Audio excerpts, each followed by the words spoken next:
In the high-stakes theater of Zimbabwean politics, silence is rarely earned. It is usually heavy, with the scent of gunpowder and historical memory. For months, a quiet but perceptible tremor has been radiating from the senior ranks of the Liberation War veterans and retired military commanders.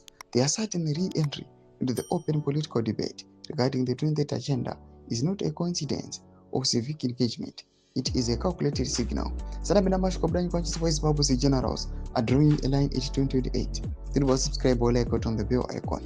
KUPINDA Panapa, the news of Sunday Rachiti. As President Mnangagwa supporters beat the drums for a third term or a constitutional extension of his mandate, the guardians of the barracks are reminding the nation that in Zimbabwe, power does not merely flow from the ballot box.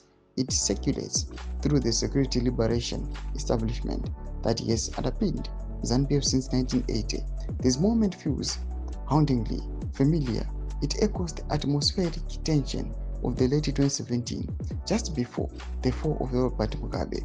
To understand why ED 2030 slogan has hit a wall of olive drip resistance, one must look at the three deeper dynamics currently fracturing the ruling elite.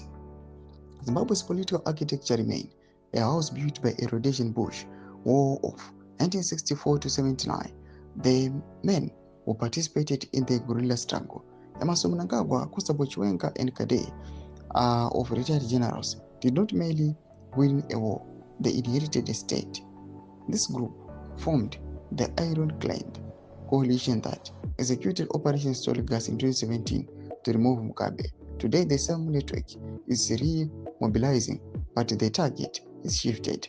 When the retired commanders begin publicly demanding constitutional adherence at the holding of a referendum, they are not suddenly becoming champions of the liberal democracy. Instead, they are signaling that the stakeholders of the state are unhappy.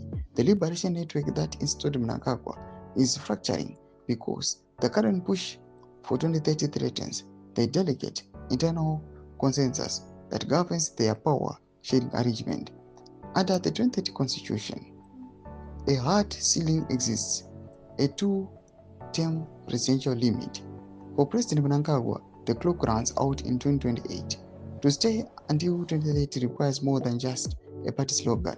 It requires a constitutional amendment that would likely necessitate a national referendum for the internal opposition within ZANU-PF. The constitution has become the ultimate weapon of denial. Doma developments are kubuda panguva ino is tension is mounting in the ruling party. Ida comment section medo dzafura emo to do pamusoro pechitwa ichi. So subscribe or like, catch it on the bell icon.